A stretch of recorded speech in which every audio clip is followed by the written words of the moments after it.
নমস্কাৰ সকলোকে মোৰ বিজয়া ব্লগ চেনেলটিলৈ সকলোকে স্বাগতম জনাইছোঁ। আশা কৰোঁ আপোনালোক সকলো ভালে আছে।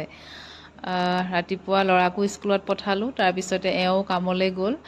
ময়ো আহিব লাগিব কামলৈ, গতিকে তাৰ আগতেই মই মন্দিৰ এভাগলৈ আহিলোঁ। কাৰণ আজিৰ দিনটো মোৰ কাৰণে এটা বিশেষ দিন। সেইকাৰণে প্ৰভুৰ চৰণত আহি চাকি গছ জ্বলাই দিলোঁ আৰু দিয়াৰ পিছতেই মনটো এটা শান্তিৰ অনুভৱ হয়। এয়া জ্বলাই মেলি আহিলোঁ, কামলৈ আহি পালোহি। তাৰপিছতে দিনটো থাকিবই লাগে। দিনটো পাৰ হ'ল, পাৰ হোৱাৰ পিছতে গধূলি 4:30মান বজাত মই ওলালোঁ। বজাৰো অকণমান কৰিব লগা আছিলে, কৰি মেলি যাই পাওঁ মানে গধূলিয়েই হ'ল। আৰু এয়া গা পাখিনি ধুই ল'লোঁ, তাৰপিছতে চাকি গছ জ্বলাই দিলোঁ। আৰু আজিৰ সেই বিশেষ দিনটো আছিলে যে এওঁৰ হাজবেণ্ডৰ আজি জন্মৰ দিন। একো সেনেকৈ পাতা নাইকিয়া, এনেই অকণমান নিয়ম কৰিলোঁ। কাৰণ ল'ৰাটো সি কৈ আছিলে মা কিবা অকণমান লৈ আহিবা। আচলতে ল'ৰা ছোৱালী ডাঙৰ হৈ অহাৰ লগে লগে তেওঁলোকে এইবোৰ উপভোগ কৰিব বিচাৰে। সেইকাৰণে অকণমান নিয়ম এনেকৈ পালন কৰিলোঁ জন্মদিন বুলি। আপোনালোকেও আশীৰ্বাদ কৰিব। তাৰপিছতে এয়া অকণমান আজি পোলাও বনাম বুলি ভাবিলোঁ আৰু ৰিফাইনকণ দি পেলাই মই কুকাৰত বনাম। আৰু এয়া গৰম মছলা দিলোঁ, তাতে কাটি থোৱা বিন আৰু গাজৰখিনি দিলোঁ, কাজু দিছোঁ। মটৰ বা আৰু খিচমিচ দিলেও ভাল লাগে, মোৰ তাত নাছিলে।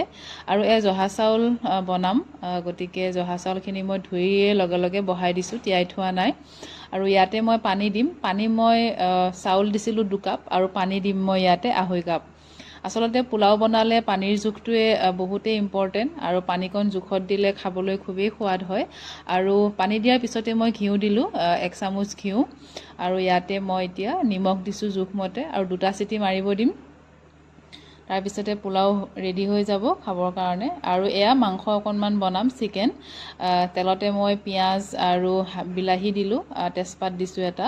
তাৰপিছত এইখিনি আদা নহৰু দিলোঁ, 2টা শুকান জলকীয়াও খুন্দি দিছোঁ আদা নহৰুৰ লগত।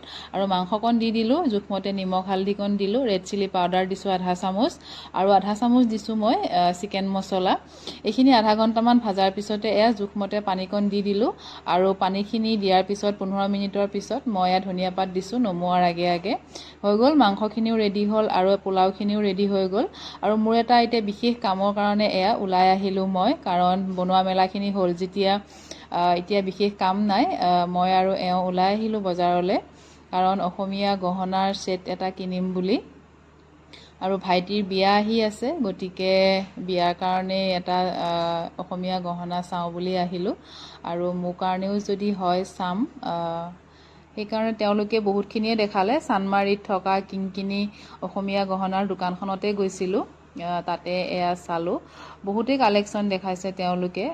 ডিঙিত গলপতাও দেখাইছে, আৰু এয়া দীঘল অকণমান গলপতাতকৈ দীঘল মই চেইন চাব বিচাৰিলোঁ, গতিকে এয়া মোক পিন্ধায়ো দিছে আৰু পিন্ধাই পেলাইও দেখাইছে।